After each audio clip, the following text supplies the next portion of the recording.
This was Hosni Mubarak, the autocratic ruler of Egypt, whose 3 decades in power came to an abrupt, bloody climax in 2011 after a popular revolt swept across the Arab world. Mubarak's ascent was atypical. Unlike Iraq's Sadam Hussein or Libya's Muammar Gaddafi, Mubarak did not partake in a military coup or otherwise gamble life and limb in order to attain power. Instead, he was simply Egypt's second highest ranking government employee whose last promotion came because of a vacancy at the top. Back in October 1981, when assassins' bullets killed Anwar Sadat at a military parade and propelled Hosni Mubarak to Egypt's highest office, no one dreamt that he would feel it for longer than his 2 predecessors combined. Yet Mubarak's tenure lasted longer than other presidents preceding him in Egyptian history. The strict security measures and surveillance and inspection methods Mubarak used had an effect on this. This episode of African Biographics is part 3 of a 3-part series on the history of Egypt, told through the lives of 3 of its former leaders, Gamal Abdel Nasser, Anwar el-Sadat, and Hosni Mubarak. Muhammad Hosni el-Sayed Mubarak, better known as Hosni Mubarak, was born on 4 May 1928 in a tiny poor village in northern Egypt in the province of Minufia. The future president did not have a glamorous childhood due to the socio-economic status of his family. His father was a minor government bureaucrat and a stern disciplinarian, while his mother was a housewife who was highly conservative and highly traditional. While little is known of Mubarak's early years and his relationship with his family, certain incidents, such as his mother's documented attempt to take her son to court in 1960 for refusing to pay her escalating medical bills, or the heavily rumored media ban he imposed on his own brother, may help paint a clearer picture of who Hosni Mubarak was as a person. During his early and later years, Mubarak was considered a private person. For instance, as a young military officer, he kept his family and hometown a private matter. Even when he became president, Hosni Mubarak insisted on keeping his private life out of the public domain. Hosni Mubarak was also known to lead a strict life with a fixed daily schedule that began at 6 a.m. In his younger days, close associates often complained of his schedule, which began with a workout in the gym or a game of squash. By most accounts, in his early life, Mubarak was a hard-working student. From his difficult childhood, he only desired to leave his town and join the military in order to have a respectable life. For someone of Mubarak's limited means and social status, the pathways to social mobility were few, and the military was one of them. This is why, after completing his high school education, 19-year-old Mubarak left Minufia province for Cairo to join the military academy. Hosni Mubarak received Egypt's finest military education, graduating from the National Military Academy in 1949. One of his dreams was to become a pilot, and so when the Air Force Academy announced it would be accepting applicants from the military academy, Mubarak applied and was one of the 12 students accepted into the academy. At the Air Force Academy at Bilbais, Hosni Mubarak trained to be a fighter pilot. He thrived during his time there and loved what he did.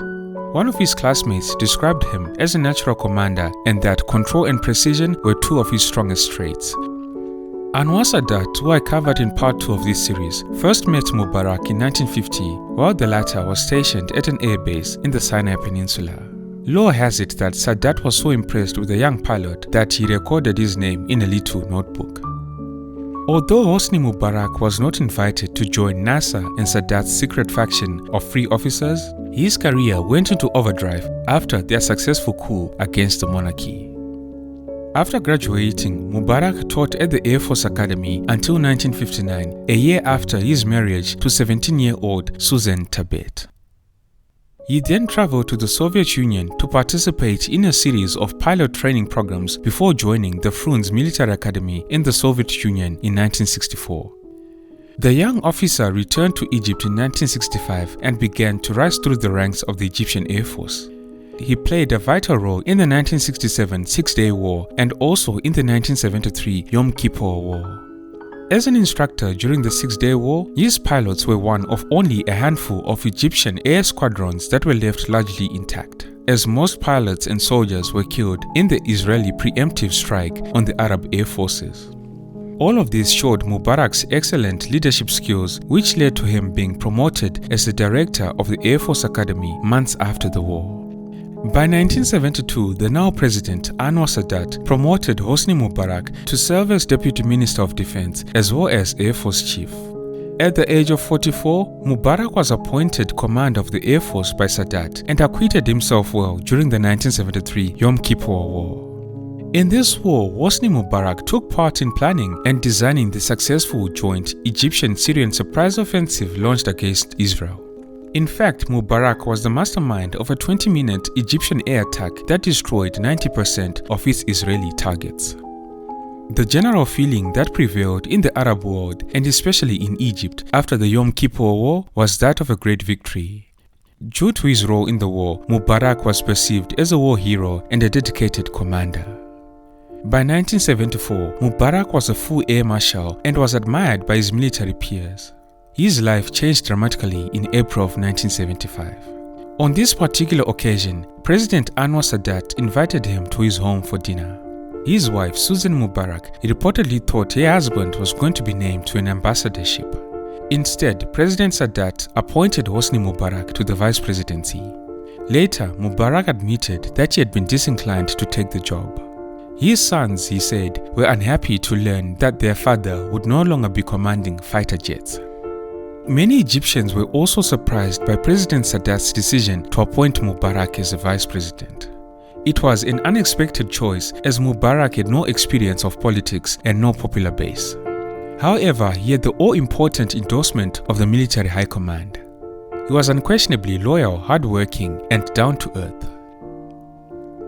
As President Anwar Sadat became increasingly interested in personally negotiating with Israel in the late 1970s, Mubarak began to take more control over Egypt's internal affairs. The president authorized him to run weekly cabinet meetings as well as the country's intelligence services, oversee the development of Egypt's nuclear energy program, and to undertake other duties of the president's office.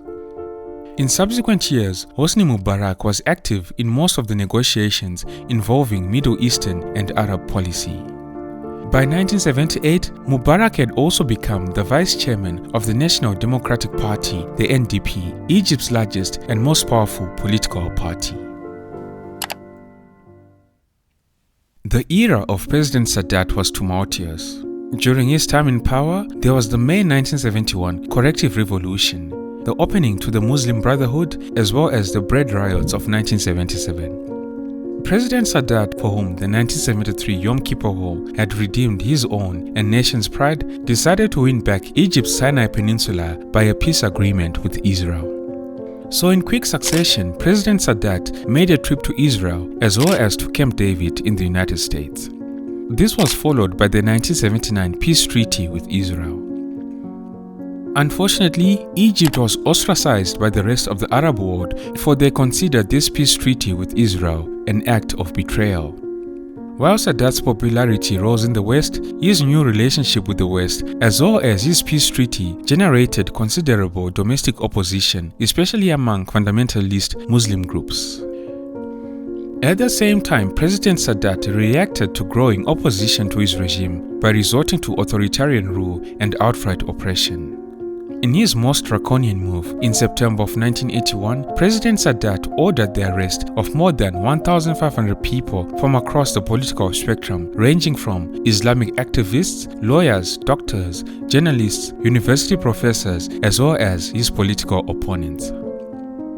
On 6 October 1981, during a parade commemorating the 1973 Yom Kippur War, soldiers dismounted from army trucks and assassinated Egyptian President Anwar Sadat in a hail of gunfire and grenade explosions. His vice president Hosni Mubarak, who was standing beside him and was injured in the attack, assumed the presidency a week later. It has been said by some people that President Sadat virtually signed his own death warrant by making close relations with the Israelis and the Americans, by bringing Egypt out of the Arab world in a certain sense. How do you feel about that? Somebody have to sacrifice. Believe me, not all the Arab world are against the peace process. I know very well, and don't ask me any further questions about that. Not a single country has any other alternative. We are not throwing ourselves in the hands of Americans or any other country all over the world. After this unexpected elevation, Hosni Mubarak's main task was to stabilize a country traumatized by years of upheaval. The new president Hosni Mubarak tried to contain the disaffections that had surfaced in the last year of Sadat's regime. For instance, he announced the end of the reign of the privileged minority that had dominated the invigorated private sector during the years of Sadat. Mubarak also released Sadat's political prisoners. More than 1,500 political prisoners jailed under Anwar Sadat were freed, while the regime vigorously prosecuted the Islamic militants who had plotted the late president's assassination. In this regard, shortly after Sadat's death, Egypt imprisoned more than 2,500 religious fundamentalists suspected of working against the government. At the beginning, Hosni Mubarak showed that he was going to be tolerant of opposing political parties and candidates and also making Egypt less authoritarian than it was under Anwar Sadat. In addition, Hosni Mubarak relaxed censorship of the press. While total freedom was not guaranteed, Egyptians saw more press freedom under Mubarak during his early presidency than under Sadat. However, to preserve stability and security, President Hosni Mubarak came to rely on emergency laws that had been imposed after Sadat was killed. These emergency laws remained in place throughout his tenure. The emergency laws put broad restrictions on civil liberties, curbing the right to assembly and allowing for arrest and detention without charges. The emergency laws under President Mubarak resulted in tens of thousands of people being held without charge or trial, often in appalling conditions. Mubarak's regime argued that these draconian measures were necessary to combat Islamist terrorism, which came in waves during the decades of Mubarak's rule. I have to put it before a military court so as to finish it as quickly as possible, because the normal courts have lots of cases. It will take a very long time, which will make everything much more complicated. So but we are not violating the law or the constitution under any circumstances. Let me just change. I'll touch on this terrorism later on in the video. One of the main challenges facing Hosni Mubarak was Egypt's economy, which was in the doldrums. Throughout the 1980s, Egypt was plagued by severe unemployment, inflation, and stagnation. With a population of 55 million growing by another million every 8 months, improving the economy was a tall order. Since the mid-1980s, the four chief sources of foreign exchange and revenue, oil, tourism, Suez Canal transit fees, and remittances from Egyptian workers abroad, had been battered by the sharp drop in oil prices as well as the recession in the Gulf. Egypt found itself scrambling for credit simply to import wheat for bread and other basic daily staples. These adverse conditions were compounded by mounting foreign debt. But in some of his very first speeches, President Mubarak did frankly and perceptively identify Egypt's economic shortcomings. The president did try to remedy matters by launching a campaign against corruption and bribery, which he identified as a cause of Egypt's ruin. In these early years, Hosni Mubarak presented himself as an honest manager, not associated with special interest groups, family networks, and political cliques, seeking only the interest of the country at large. In these early years, the government was known for efficiency and its no-nonsense approach to work. The regime fixed infrastructure and provided new roads, sewage facilities, and telephone circuits. By the time Mubarak was pushed from office in February of 2011, Egyptian life expectancy had reached developed world levels. Birth and infant mortality rates had also dropped significantly, while childhood immunization rates for tuberculosis, diphtheria, tetanus, and the like were in the 96 to 98% range. When Mubarak took the oath of office in October of 1981, they had been roughly half that. The literacy rate in Egypt also improved markedly. By a variety of measures, Egyptians were collectively better off for the 3 decades of Mubarak's rule. Unfortunately, most of these achievements were swamped by high population growth rates, deficient administration for public services, and corruption, which over time became rampant at various levels of government. Also, not everyone in Egypt shared in the development. The development that Mubarak enabled, especially during his final years in power, was uneven or perceived to be uneven. It is not hard to understand why, given the ubiquitous high-end cars and all other types of conspicuous consumption among Egypt's elite, juxtaposed against a huge section of the population that was failing to even make ends meet. At the same time, Mubarak's regime became heavily reliant on the billions of dollars in annual aid that the United States dutifully paid to ensure Egypt would protect United States regional interests, chiefly Israel's security amid its ongoing occupation and settlement of Palestinian land. Early on, when Mubarak assumed power, the United States was afraid that he would apply pressure to change the status quo on issues like the Israeli occupation of Palestine, or even backtrack on the close relationship Sadat had established with Washington. Luckily for the United States, Mubarak did not backtrack on this. Mubarak leveraged these circumstances to increase United States aid to Egypt from around $900 million to about $1.2 billion annually, with some sources reporting it to be in the region of about $2 billion annually. In exchange, Hosni Mubarak maintained the peace with Israel, and Cairo hosted numerous conferences between Israeli, Palestinian, and Western officials. Despite other leaders accusing him of being a sellout, Mubarak didn't seem to care. He invested these funds into ensuring his own survival, building a state-of-the-art military and expanding the reach and powers of the ruthless and much-feared secret police. The money was also spent on the government's fast food and fuel subsidy programs, which formed the basis of an unwritten social contract between the president and the population, which was, as long as bread remained cheap, few people complained publicly when Mubarak locked up members of the Muslim Brotherhood or blatantly rigged elections in his favor. Hosni Mubarak also put much of that windfall towards creating new patronage networks and also enriching his own family. A 2014 report released by the Egyptian Initiative for Personal Rights showed that during the last 10 years of Mubarak's rule, poverty rates continued to rise despite the country's steady economic growth.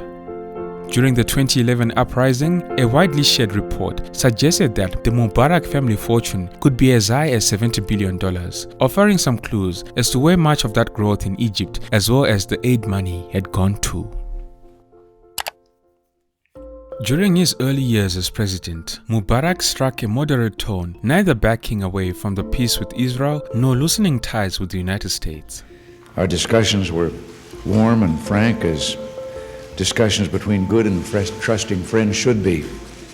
They strengthened our sense of common purpose in working for regional peace and security. There was basic agreement on the critical issues our nations face in the Middle East and Africa. We discussed the urgent need to achieve a just and comprehensive peace for the Middle East, which would permit By pursuing that steady course, he was able to prevent any delay in the return of the occupied Sinai Peninsula to Egyptian sovereignty in April of 1982. However, these solid beginnings were undercut when Israel invaded Lebanon in June of 1982, only 5 weeks after the Jewish state's final withdrawal from the Sinai Peninsula. In Egypt, the invasion was perceived as an Israeli attempt to destroy Palestinian nationalism, and Mubarak was accused by his foes of allowing Israel to exploit Egypt's disengagement. However, Hosni Mubarak's cautious policies did enable Egypt to repair its relationships with most of the moderate Arab states. He also started his presidency by talking with Arab leaders and re-establishing Egypt as part of the Arab world. By 1983, Arab countries began to restore their ties with Egypt due to Mubarak's persistent diplomatic efforts. For instance, Hosni Mubarak built a bilateral relationship with Iraq's Saddam Hussein. As a result, Egypt was Iraq's ally during the 1980 to 1988 Iran-Iraqi War. In 1987, Hosni Mubarak ran for re-election and he won a second 6-year term. The president won the election easily with 97% of the vote. That year, at an Arab League summit, each government was authorized to restore diplomatic relations with Egypt as it saw fit. Iraq, which had been a leading critic of Sadat's peace with Israel, but by then was in a protracted war with Iran, took that opportunity to purchase military supplies from Egypt. While it took some time, in 1989, Egypt was readmitted to the Arab League at the initiative of Iraq and Yemen. Egypt had been expelled from the Arab League in 1979. Furthermore, the Arab League returned its headquarters to Cairo after it was moved to Tunisia in 1979.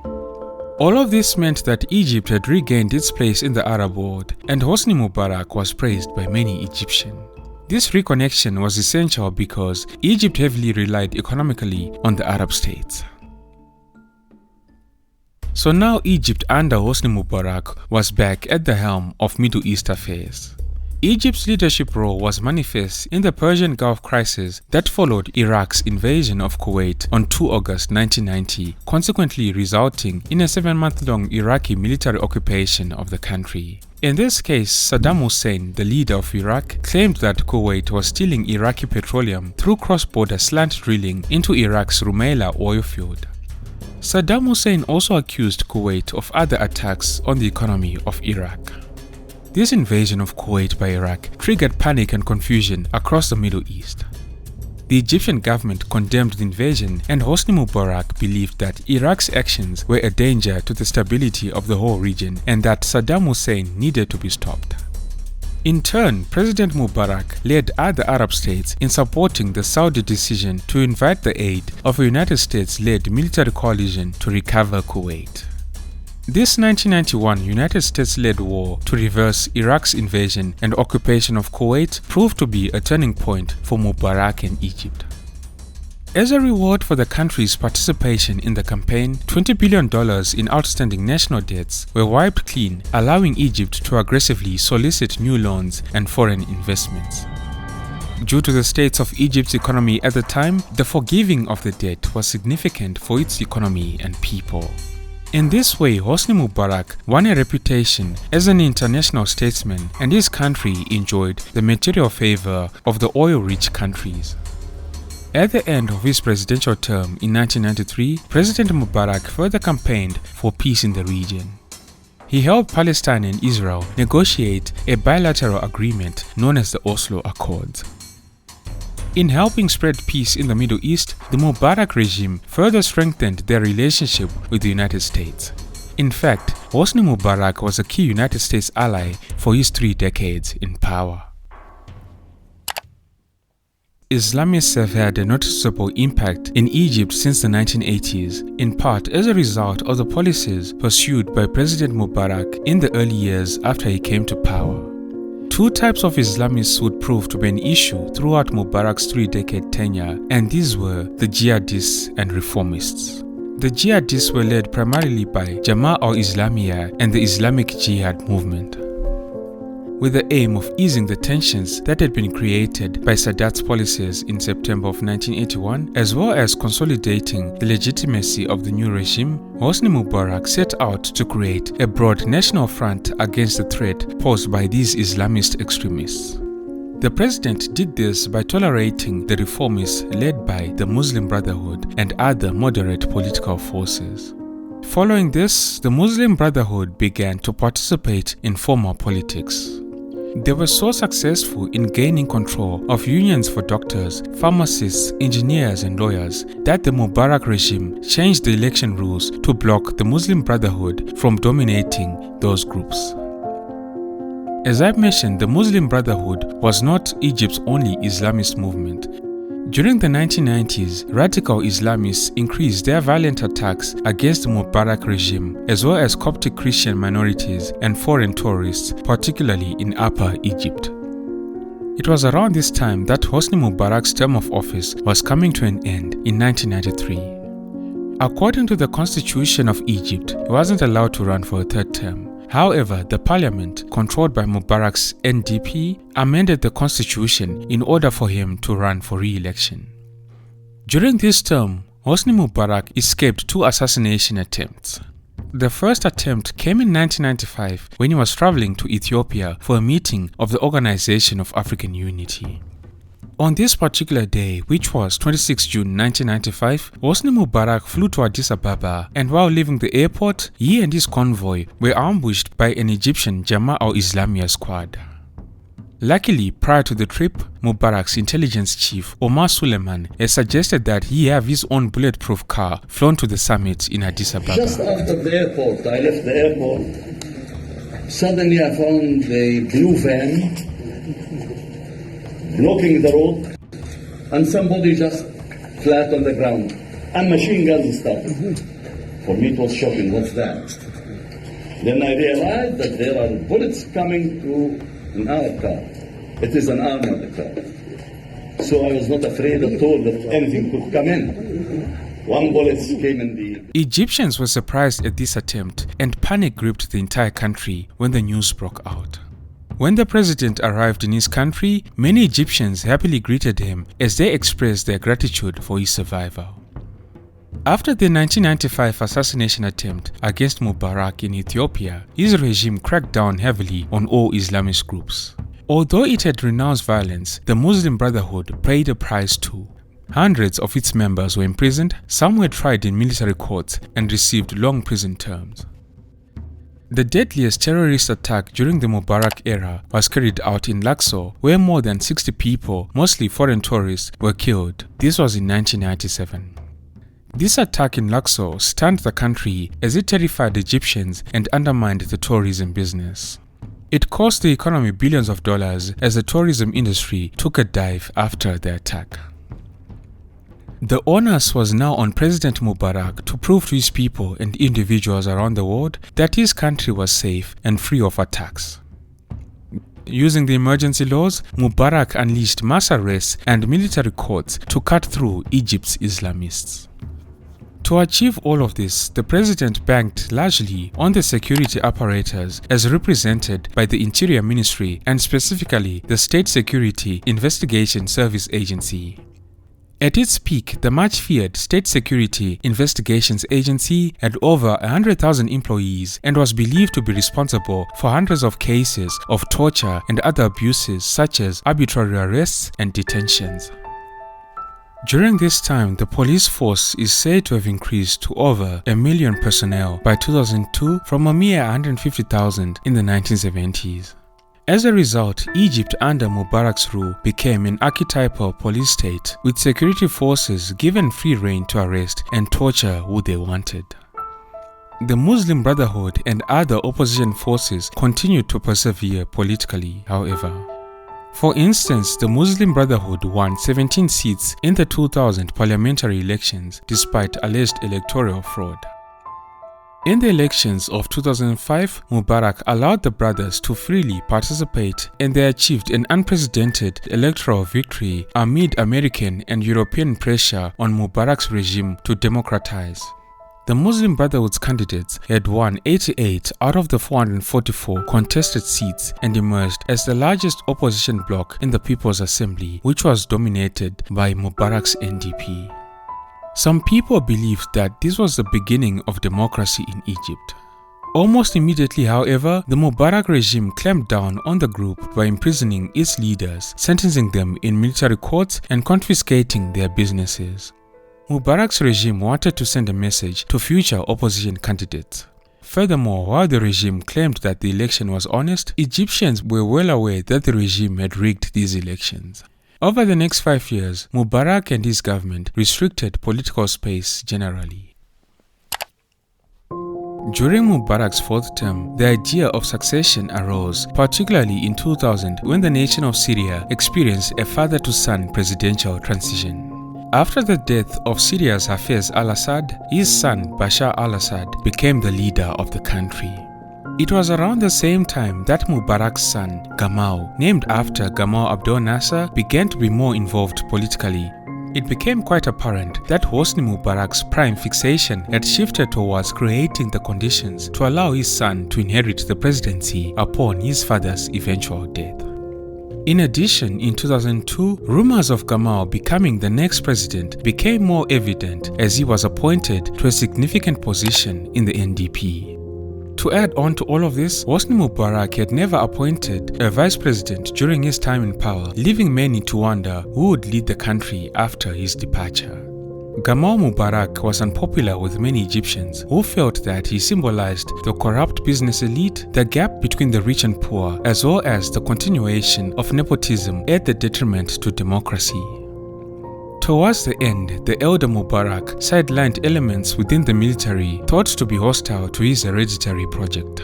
Before the Arab Spring, a number of articles circulated suggesting that the generals were not happy with the fact that Hosni Mubarak was grooming his son Gamal to succeed him. Whilst the elder Mubarak had a career in Egypt's Air Force, Gamal was not a military man. As an outsider, it could not be guaranteed that he would protect the army's monopoly over the economy, the revenue it reaped from the restaurants, clubs, factories, and hotels they owned.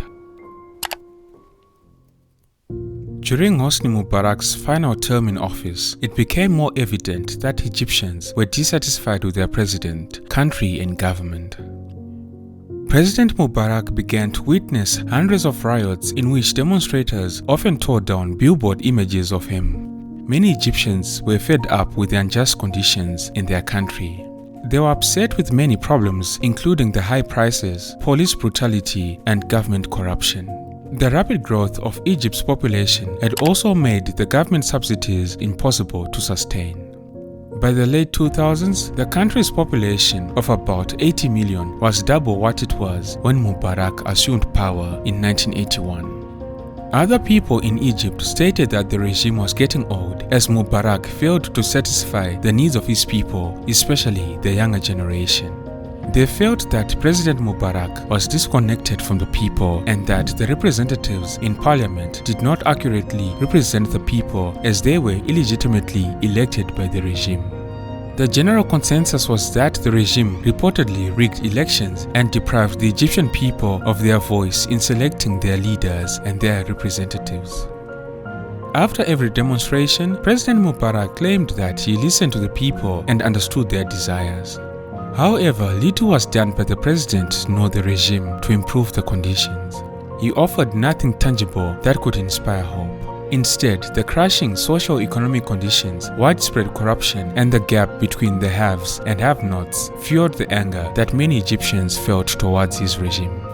At the same time, however, some Egyptians, most of them wealthy individuals, stood by Mubarak. They supported him because of his stable leadership that was unlike previous presidents. They feared that Egypt would become unstable if Mubarak stepped down from the presidency. And then came the Arab Spring. Days after a popular uprising in Tunisia forced President Ben Ali from power, protests against Hosni Mubarak's regime erupted on 25 January 2011. The protests appear to have been organized by networks of individuals communicating via social media, bypassing the leadership of Egypt's established opposition groups. Thousands of protesters poured into Tahrir Square in Cairo, chanting slogans against corruption, political repression, and poverty. Protests erupted in other cities throughout the country, with especially violent clashes taking place in Suez and Alexandria. As the demonstrations progressed, Egypt's established opposition groups increased their participation. The Muslim Brotherhood, the opposition group with the greatest popular support in Egypt, also announced that it would participate in the demonstrations.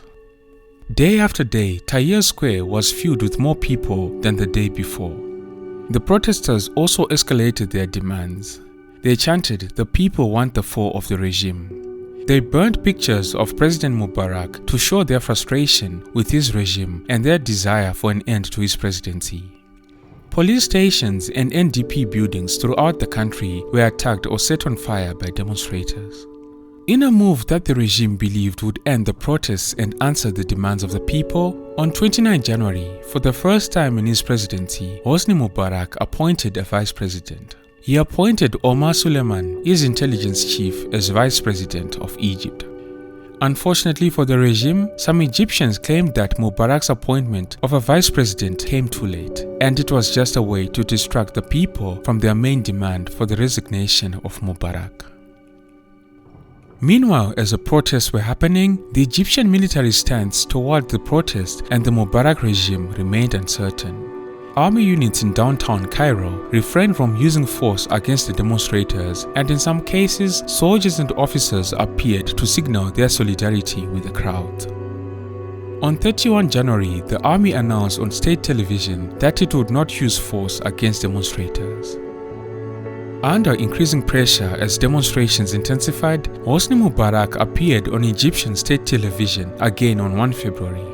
In the televised speech, he affirmed that he appointed the Prime Minister to engage in dialogue with protesters and called on Parliament to amend Articles 76 and 77 of the Egyptian Constitution. These articles would allow for candidates outside the National Democratic Party to run for office and limit a president's term in leadership.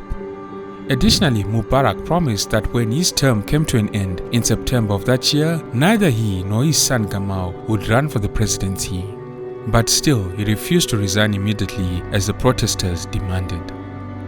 Hosni Mubarak's announcement was immediately followed by some of the most brutal violence since the protests began. A crowd of Mubarak protesters fought anti-government demonstrators in Tahrir Square in Cairo. We do have breaking news tonight from Cairo, where after a day of unprecedented violence, the night gives way to armed chaos. The Egyptian military stood neutral as pro- and anti-Mubarak crowds exchanged punches and rocks and flaming bottles of gasoline throughout the day. But how will they respond now that bullets are flying through Liberation Square? It is the most frightening moment yet in the capital of America's biggest Mideast ally. These clashes resulted in the deaths of 5 people, and it is estimated that about 1,500 people were injured. Under continued pressure to step down immediately, Mubarak gave a televised speech on 10 February. He promised that he would hand power to his prime minister, reform the constitution, and cancel the emergency law once the crisis eased. Hosni Mubarak reiterated that he would stay as president until September because the country needed him for a transition to democracy. The president hoped that his speech would put an end to the protests, but this didn't work. The people persisted. On 11 February, as protesters frustrated by Mubarak's refusal to step down assembled at locations around Cairo, including the presidential palace, it was announced that Hosni Mubarak and his family had departed Cairo for a resort town on the Sinai Peninsula where he maintained a residence. That evening, Vice President Omar Suleiman appeared on state television to announce that Mubarak had stepped down as president. President Muhammad Hosni Mubarak has decided to waive the office of the President of the Republic and instructed the Supreme Council of the Armed Forces to run the affairs of the country. May God... The announcement was met with jubilation among the crowds of protesters in Cairo.